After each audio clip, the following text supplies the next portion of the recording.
जय जय से माई रोईबा बहिन रोईबा घर परिवार रोईबा नौका भागता सके देख लो जय हो गौद्रास के माला ठेहू को समारदानी मोहन कर दिलो जय हो कंपनी अलग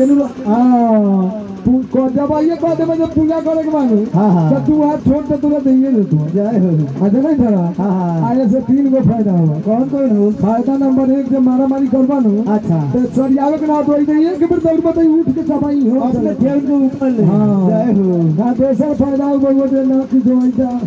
जो बात से कि अगर भूसा ना हो के बैल भैंस के खियावेला अच्छा तो केकरो भूसा के ताल में बैठ जेबे तो आधा छोटी के हम लेखन चलो तो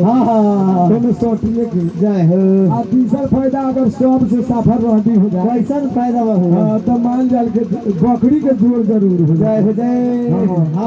पेनेला खोदबा तो पेनेला ना मिलता एक बार पिछला था जान पड़े तो चलिए तो जय हो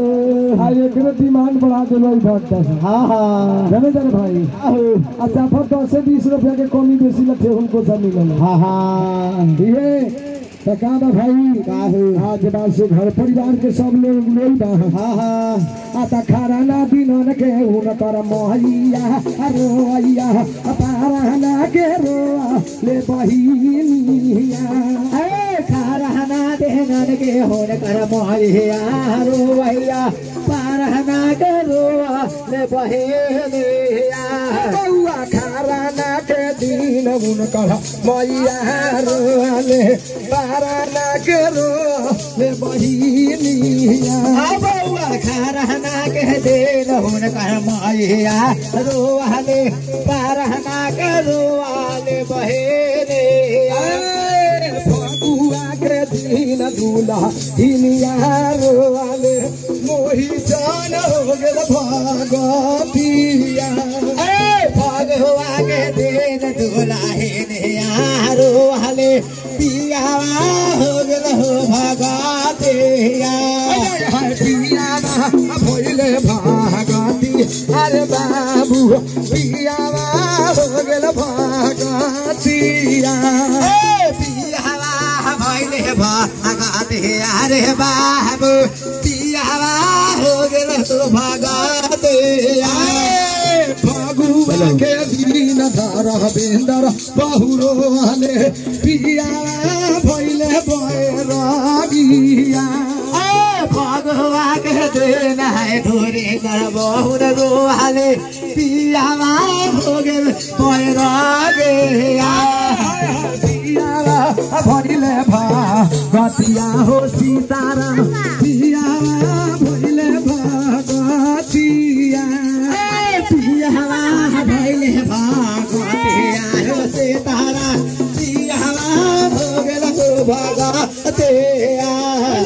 फगुआ के दिन भगा तिनिया रोले पियावा पहिले फकीरा फगुआ के दिन भगा तिनिया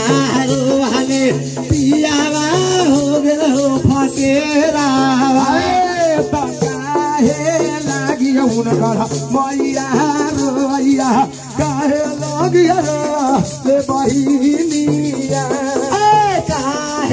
लागे हुनकर मैया रो भैया काहे लागी रोवा ले बहेनिया है काहे लागी मैया हुनकर रोले काहे लागी रोवा ले बहिनिया है काहे लागे मैया हुनकर रोवाले काहे लागी रोवा ले बहेनिया बउआ हिनिया रोले पियावा भइले बैरागिया बउआ काहे लागे दुराहिनिया रोले पियावा भइले बैरागिया भैया काहे खातिर सेवा हिनिया रोले पियावा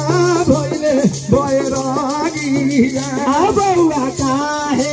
लागे सेवा करने यारो हले सेवा खाओगे बैरागे जाए काहे लागी देवा किनियार वाले पिया हो